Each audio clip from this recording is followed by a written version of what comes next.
Hola amigos, bienvenidos a un vídeo más sobre este canal de superdotación intelectual.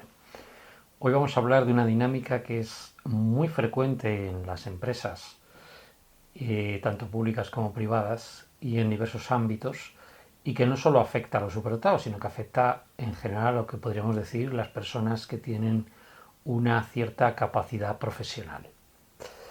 No todos los superdotados tienen una cierta capacidad profesional porque puede haber efectos colaterales, ni todas las personas con capacidad profesional tienen superdotación, pero sí que es cierto que suele haber una confrontación en los ambientes de trabajo entre dos tipologías muy claras, que son la de los emprendedores y la de los llamados trepas o elementos tóxicos, o podríamos llamarlos vampiros emocionales, o en fin, podemos darles distintos nombres. Es decir, todas aquellas personas que tratan de boicotear la labor de las personas con capacidad laboral, digamos. No necesariamente el trepa es un psicópata, no necesariamente. Hay trepas de muy diverso pelaje, hay trepas psicopáticos, evidentemente, pero muchos trepas no tienen ese perfil, simplemente son gente que obstaculiza las organizaciones en las que se encuentran. Por eso les vamos a dedicar un vídeo aparte, y a los emprendedores también.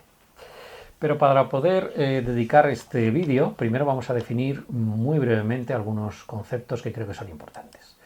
En primer lugar, ¿qué es lo que es un emprendedor?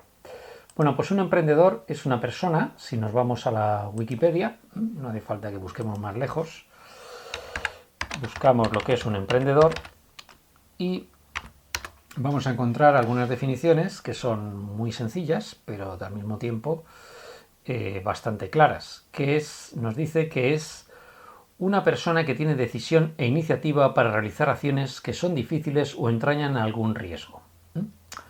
En general tenemos la idea de que el emprendedor es una persona que se circunscribe al ámbito puramente empresarial, pero no es del todo así. El emprendedor normalmente puede estar también en otros ambientes. Puede haber emprendedores incluso en la política, y normalmente no dura mucho, y puede haber también emprendedores en los ámbitos académicos. Vamos a ver algunas de las características que tienen los emprendedores. Bien, ¿qué características se necesitan para ser un buen emprendedor?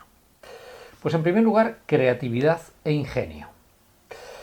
Es un primer paso para tener una idea, ser creativo. ¿Qué es la creatividad? Bueno, sería difícil medirla porque hay test para medir la creatividad, pero básicamente es la capacidad para asociar ideas que en principio nadie se le han ocurrido antes, con enlaces de conceptos que en muchos casos se ven por separado, la mayor parte de personas los ven por separado, y que el emprendedor, como persona creativa y con ingenio, es capaz de encontrar nuevas asociaciones de conceptos o de ideas, o ideas radicalmente nuevas. La creatividad es un rasgo que define al superdotado. Es una propiedad emergente que deriva de las inteligencias múltiples, de la interacción de tipos de inteligencia. Ya hemos hablado de esto, por tanto no voy a incidir de nuevo. Simplemente esta primera característica es propia de los superdotados, y no solo de los superdotados. También puede haber personas altamente creativas, los talentos creativos, sin necesidad de que lleguen al nivel de superdotación. En segundo lugar, la pasión por un tema. La pasión por lo que estás haciendo, por lo que amas. El éxito se basa en un esfuerzo reiterado y por tanto esa pasión es la que alimenta ese esfuerzo, ese interés, esa motivación. Si recordáis algunos de los primeros vídeos de este canal, cuando hablábamos de los 3 anillos de Renzulli, que no se utilizan o no deben utilizarse para identificar superdotados, sino más bien, como el propio Fundación Renzulli dice, como sistema para dinamizar las estructuras, sobre todo educativas. Básicamente los 3 anillos de Renzulli se basaban en seleccionar en las clases las personas con alta inteligencia, con superdotación, con alta motivación en la tarea, y las personas que tienen un gran interés, una gran capacidad de trabajo y de esfuerzo. Con esta idea, seleccionando grupos de trabajo en los que hay estos 3 tipos de personas, que pueden unirse a algunas de estas características en la misma persona o no, podemos dinamizar el sistema académico, el sistema educativo. Se ha usado malamente el sistema de los 3 anillos de Renzulli precisamente para supuestamente definir un superdotado. Pero no es así, porque muchos superdotados no están motivados, no tienen pasión por lo que hacen, están profundamente desmotivados, etc. Pero si se une a esa primera característica de creatividad e ingenio una segunda de pasión, vamos avanzando en el buen camino del emprendimiento. Tercero, una visión, es decir, visualizar una oportunidad y aprovecharla, indudablemente. Después tenemos la capacidad de liderazgo. Estoy leyendo ahora un libro sobre la ética de los superdotados en la que el primer capítulo se dedica al liderazgo. Las características del liderazgo supuestamente son propias de los superdotados. Yo recuerdo hace tiempo, cuando me hicieron las pruebas, que la persona que me las hizo me definió como un líder. A mí me hizo mucha gracia porque yo me veo a mí mismo como el antilíder, es decir, una persona sin ningún tipo de poder de convocatoria. Entonces ella me puso un ejemplo de una de las primeras empresas de publicidad de España que no voy a nombrar. Me comentó que la empresa la llevaban dos hermanos, uno era superdotado y el otro no. Y la persona que llevaba el tema de marketing y de cara a la galería, la imagen de la empresa, era el hermano no superdotado, pero el que realmente diseñaba las campañas publicitarias era realmente el superdotado. Por tanto, en muchos casos se ve esto, es decir, el verdadero líder está en la sombra, no se ve. Pero yo sigo considerando que personalmente uno no es un líder, ¿no? Pero quizá para alguno lo sea, pero en principio para mí, a mí me parece que yo evidentemente no reúno esas características. Pero sí que es cierto que la mayor parte de emprendedores son profundamente líderes. Paciencia, de eso sí que uno anda bastante sobrado. Recuerdo una anécdota que contaba que el desarrollador de Amazon intentó esa oportunidad de negocio más de 25 veces, o 20 y tantas veces, y acertó finalmente. Y hoy es una de las empresas más solventes del mundo. La paciencia, la capacidad de esfuerzo, de reiteración es importante para el emprendimiento. Confiar en uno mismo. Muchos superdotados no confían en sí mismos y a medida que son identificados, sobre todo en la edad adulta, y empiezan este proceso de adaptación al nuevo espacio, empiezan a confiar cada vez más en sus capacidades. Es indudablemente que si cogemos un niño superdotado de pequeñito y lo identificamos en edad temprana y le damos un marco familiar y educativo apropiado, pues evidentemente le vamos a fomentar esa confianza en sí mismo. Por tanto, el sistema educativo es clave para garantizar que haya una riqueza de emprendimiento. Si tenemos sistemas educativos castradores, en los que los conceptos se aprenden de memoria, en las que a los niños no se les incentiva el espíritu científico, no se les incentiva la capacidad artística, no se les incentiva que desarrollen sus potencialidades, evidentemente no van a confiar en sí mismos. Y vamos a generar, como dice el gran educador Ken Robinson, los colegios no son fábricas y los niños no son productos. Por tanto, si confiamos en un colegio, en un sistema educativo que incluya potenciar las capacidades de todos los alumnos desde un punto de vista humanístico y no solo centrándonos en las matemáticas y en la lengua, sino en todas las asignaturas, desarrollaremos una generación de emprendedores. Segundo, fomentar en la gente la responsabilidad. Un emprendedor tiene que ser alguien responsable, alguien que se hace cargo de sus errores, que asume sus errores y que trata de aprender de los mismos.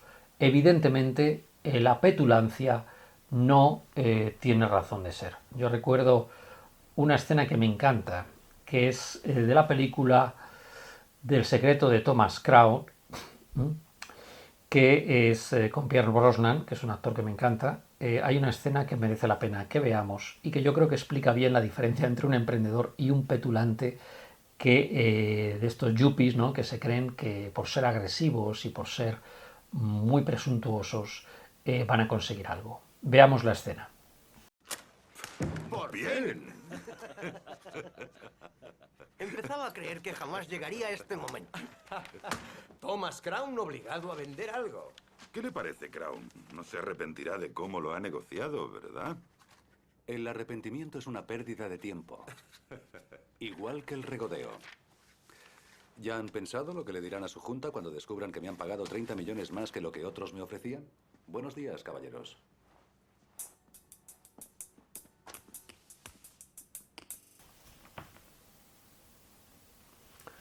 Bien, como habéis visto en esta escena del secreto de Thomas Crown, evidentemente la confianza en sí mismo no es en absoluto petulancia. Los complejos de inferioridad y superioridad son dos imágenes especulares del mismo problema.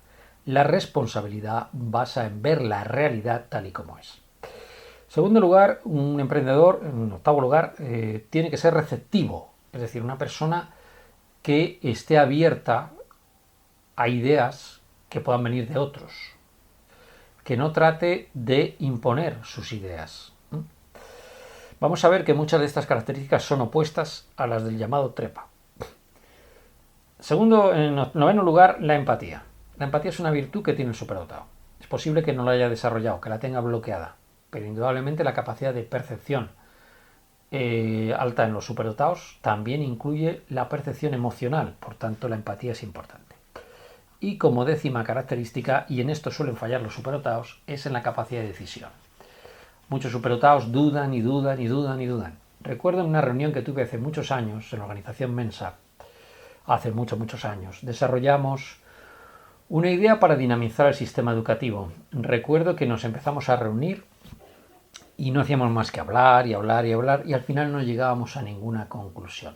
El debate era un absoluto aportar ideas, aportar conocimientos, uno matizaba las ideas del otro, estábamos todo el día discutiendo y finalmente no se decidía nada. Y fue una de las razones por las que me salí de Mensa. Porque yo quería intervenir en la universidad, yo quería intervenir en los colegios, quería hacer cosas con los niños, quería pasar pruebas y recuerdo que fue bastante difícil. Esto no es una crítica a Mensa, en Mensa me encontré gente maravillosa y estupenda, pero simplemente decir que me salí precisamente porque yo interpreté que no era fácil dentro de la organización el desarrollar estos protocolos, estos proyectos. Prueba de ello es que la mayor parte de organizaciones que han hecho intervenciones en el sistema educativo han venido por otras asociaciones.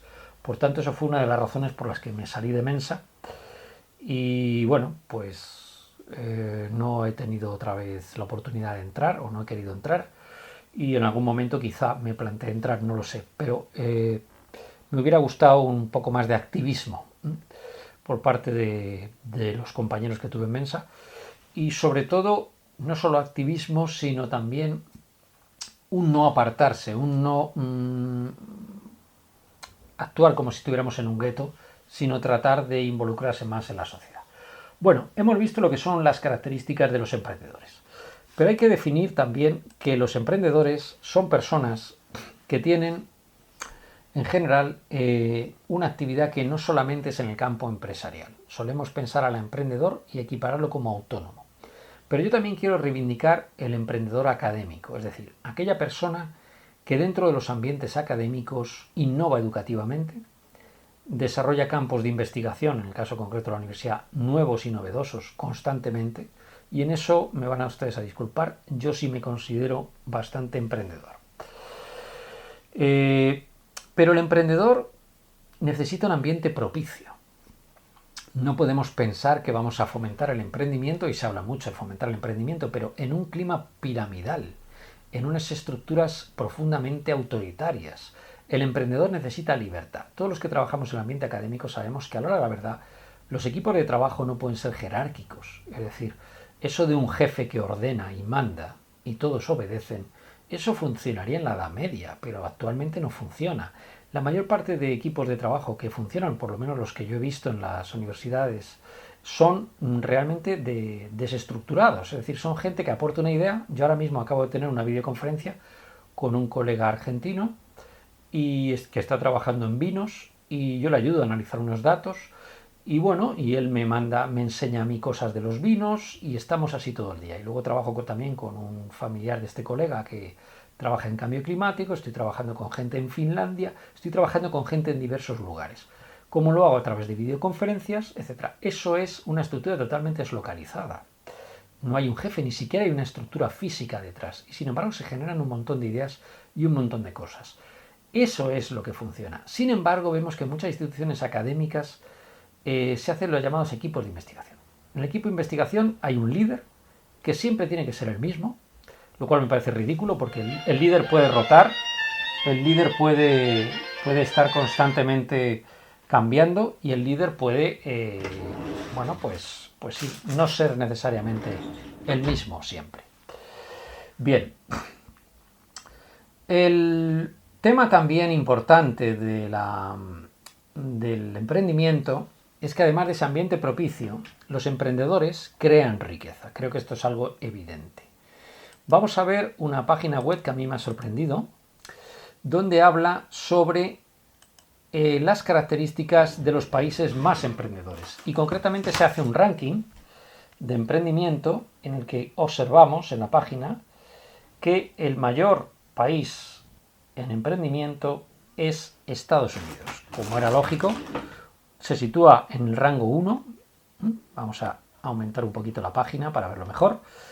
Y con un score, con un valor de 42,88. Pero fíjense en una cosa muy curiosa. Comparemos, por ejemplo, con España, que está, curiosamente, en el puesto 7. El ranking de España es casi la mitad. Está en un 30, 42, bueno, un poquito más de la mitad. Pero fijémonos que en el caso de innovación, Estados Unidos están con un valor de 2,19 y España de 5,01. Es decir, en España hay más innovación que en Estados Unidos. Llamativo. Me lo puedo creer, el español es un pueblo, como pasa con muchos países también latinoamericanos, bastante ingenioso. Los yanquis son más cabeza cuadrada, no todos, pero en muchos casos sí. La competitividad. Resulta que tenemos un 5,4 en España y sin embargo en Estados Unidos un 2,58. Pero donde falla España es en las habilidades laborales, es decir, la formación, que tiene un valor bajísimo. Es decir, que si tuviéramos la formación de Estados Unidos, los niveles de formación de Estados Unidos, estaríamos en primera posición de emprendimiento mundial. Esto es importantísimo para mí. Significa que lo que está fallando en España es la formación, la capacidad de los trabajadores, sus conocimientos. Y esto es para darle de collejas, como decimos, es decir, unos golpecitos aquí a todos los políticos que no han sido capaces de hacer un sistema educativo que favorezca el emprendimiento, precisamente favoreciendo la formación.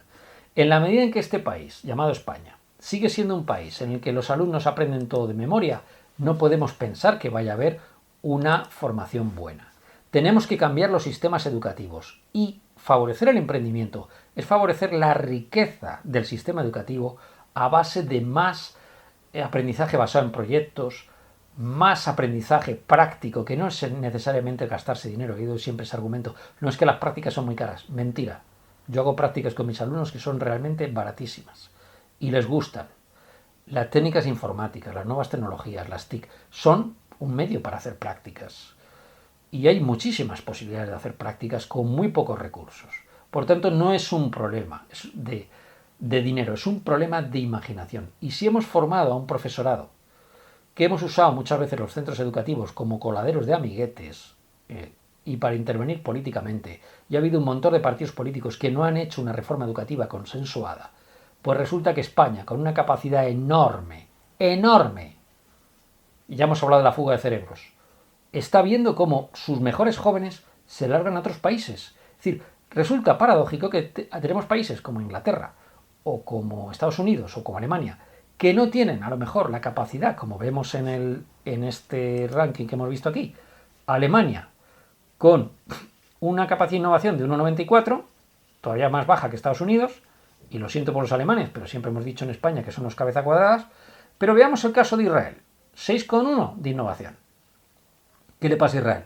Pues precisamente el sistema educativo, señores. El sistema educativo de Israel que está favoreciendo a los superdotados. Es decir, que España podría mejorar muchísimo favoreciendo los sistemas educativos más inclusivos hacia el colectivo de superdotados. Pero vamos a terminar con este vídeo hablando de lo que sería casi la antítesis o la imagen especular del emprendedor, que es el trepa. El trepa es justo lo contrario del emprendedor. El trepa es el individuo que trata de subir en las estructuras empresariales, bien empresa pública o privada, sin capacidad ninguna. ¿Qué hace una persona cuando no tiene capacidad ninguna? Usar las malas artes para quitarse competencia de encima. Pero es que además hay otra característica, hemos dicho, del emprendedor superdotado, que es la empatía. El trepa no tiene empatía. Para el trepa todo es para él, egoísta. En algunos casos pueden tener perfiles psicopáticos, pero no siempre.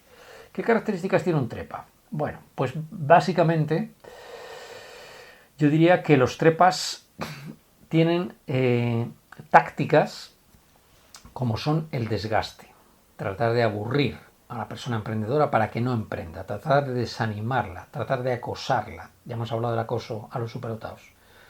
Estoy un poco equiparando emprendedor con superdotado, aunque no sea exactamente lo mismo, pero sí que es cierto que los superdotados serían un buen material para buscar emprendedores, ¿no?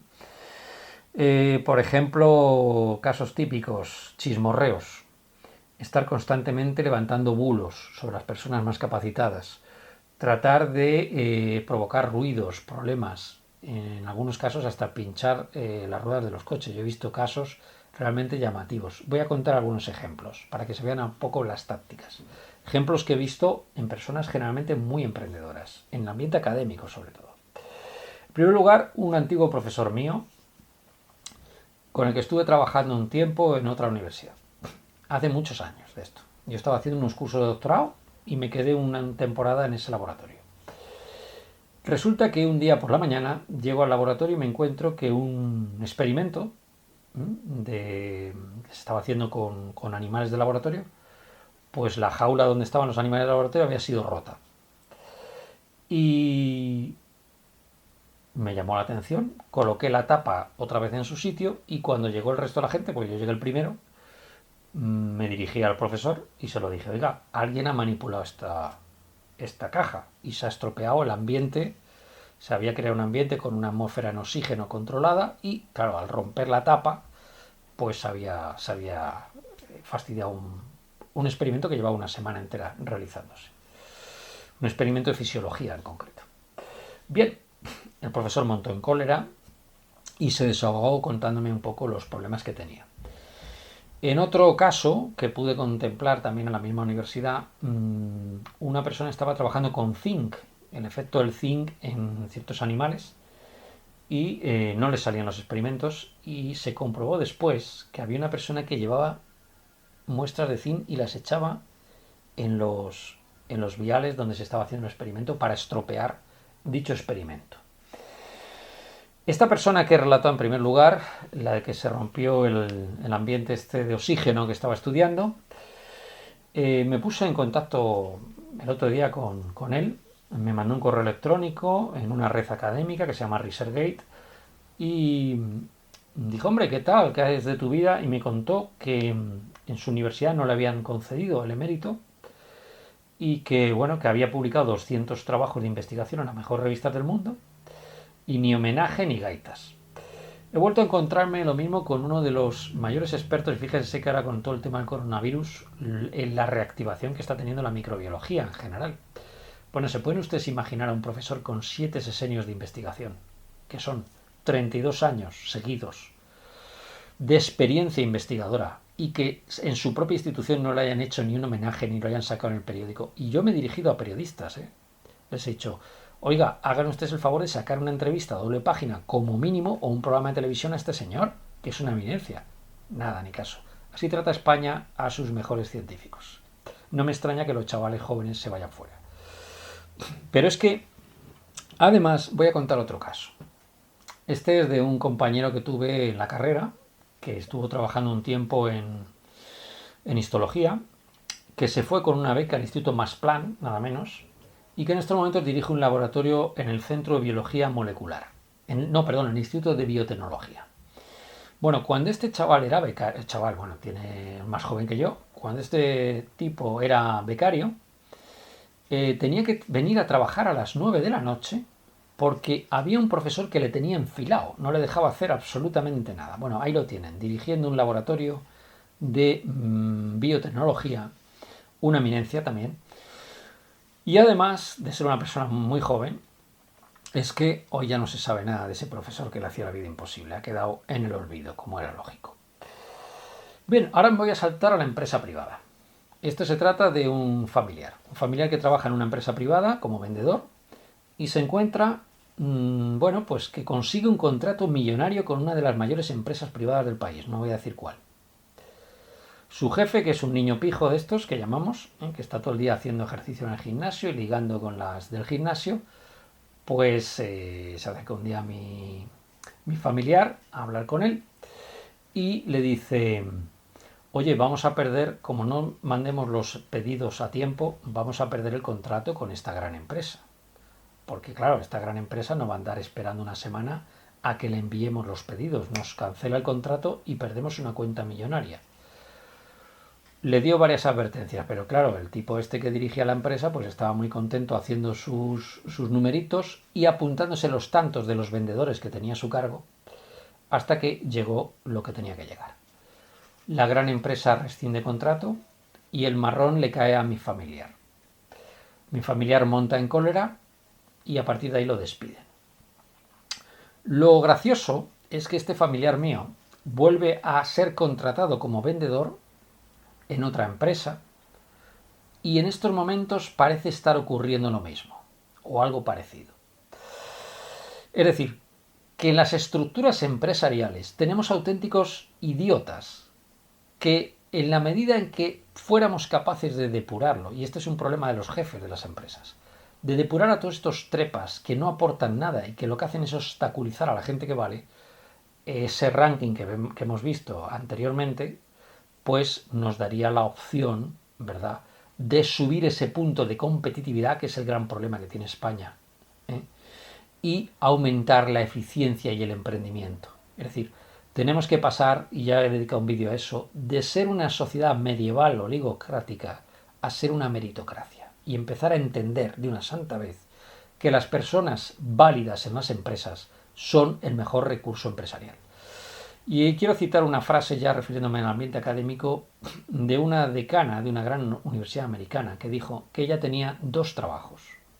Uno, retener el talento, y dos, atraer el talento. Esa es en estos momentos es una de las mayores, de las universidades más punteras del mundo. Es decir, eso es, yo creo, la clave. Cuando tú tienes un buen trabajador, bien sea en la empresa privada o en la empresa pública, lo tienes que cuidar, lo tienes que mimar, tienes que hacer lo posible porque no se vaya a otra empresa, porque si no, estás perdiendo capacidad competitiva. Y lo sorprendente, lo increíble es que haya empresas grandes en las que estas dinámicas ocurren. Y yo me pregunto, ¿dónde estarían esas empresas si esas dinámicas fueran depuradas? Es necesario vigilar a los trepas. Los trepas básicamente vienen de dos estructuras, yo lo que me he encontrado, vienen de dos estructuras, que son clases muy altas, que han nacido sentados, como digo yo, o entre algodones, y se creen con derecho a todo. Y los que tratan de emularlos, básicamente. Bien, por tanto, para ir terminando, si tú perteneces a esa categoría de emprendedor y te encuentras rodeado de trepas, te voy a hacer algunas recomendaciones basadas en mi experiencia y en las de otras personas. Primero, frialdad absoluta. Recuerda que el trepa, el vampiro emocional, se nutre de tus emociones. Te va a ir atacando a nivel emocional, porque no te puede atacar a nivel profesional. Por tanto, frialdad absoluta. Correcto, pero frío. Tú eres un robot. Tú no emites respuestas. Hola, buenos días. Hola, buenas tardes. Sí, ya he hecho el balance. No, no he hecho el balance. Ahora mismo lo hago. Sí, vale, no, tal. Y cuando te venga a contar cosas personales de otro, o te venga a tratar de engatusar o a invitar a una cerveza, como tú con tu empatía eres capaz de identificar quién es un trepa y quién no lo es, distancia, distancia, distancia y distancia. Bueno, por supuesto, hacer tu trabajo de la mejor manera posible. No existe una mejor manera de reventar a los trepas de envidia que hacer tu trabajo con eficacia. Lo tercero, tiempo.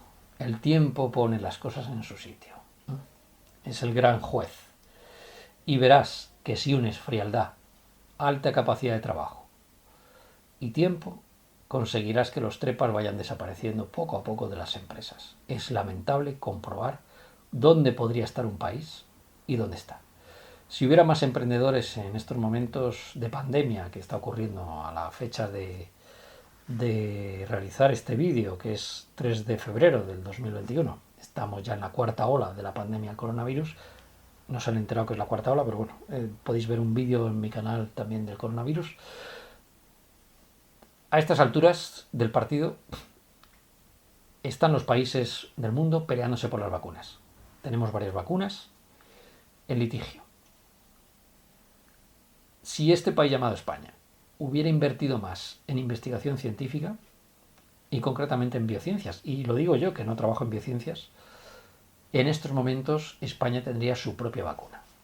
Si tuviéramos políticos capaces, habríamos tomado, como ha hecho Israel, por algo está donde está Israel, hubiéramos tomado medidas antes. Si se hubiera educado a la población fuera capacitada, ¿verdad? No habría ese 10, 15, 5%, no sé, de incívicos que son los que contagian a los demás. Es decir, con un país distinto, con gente formada y culta, pues evidentemente estas cosas no pasarían. Y recomendar a la gente, simplemente, emprendedora, que tenga paciencia. Y ahora se está dando un fenómeno que es todos estos youtubers que están yéndose a Andorra y la gente entra en cólera. En España es muy curioso, pero solo nos acordamos de los emprendedores, y un youtuber no deja de ser un emprendedor, un youtuber de éxito, un emprendedor del campo del entretenimiento, ¿eh? Es que mucha gente dice, no, es que los youtubers, eso no es un trabajo. ¿Cómo que no es un trabajo? Dedican horas y horas a hacer esos vídeos, yo dedico horas, yo no soy un youtuber famoso, pero yo dedico horas a hacer estos vídeos y con gran gusto y agrado, y sé que están sirviendo, pero vamos, mi objetivo no es ser un youtuber, evidentemente, pero hay una cosa evidente, que estos jóvenes, con ingenio, con capacidad, con ideas, están desarrollando unas nuevas formas de entretener. Y solo nos acordamos del emprendimiento cuando tenemos que cotizar impuestos, ¿verdad? Pues yo animo a todos los youtubers de éxito a que se vayan donde los traten bien. Y el día que en España, en vez de freír impuestos a las clases medias y en vez de sangrar el emprendimiento y parasitar la inteligencia, haya realmente gente con vocación de crear riqueza y no de aprovechar la riqueza que crean otros, entonces lo mismo tenemos una legión de youtubers que están cotizando en este país. Mientras tanto, realmente no hay muchos motivos para sentirse patriótico y quedarse a que te fríen impuestos en un país llamado España. Bueno, nada más. Espero que haya servido de algo este vídeo y quedamos emplazados hasta la próxima carga de dinamita. Un saludo. Hasta otra.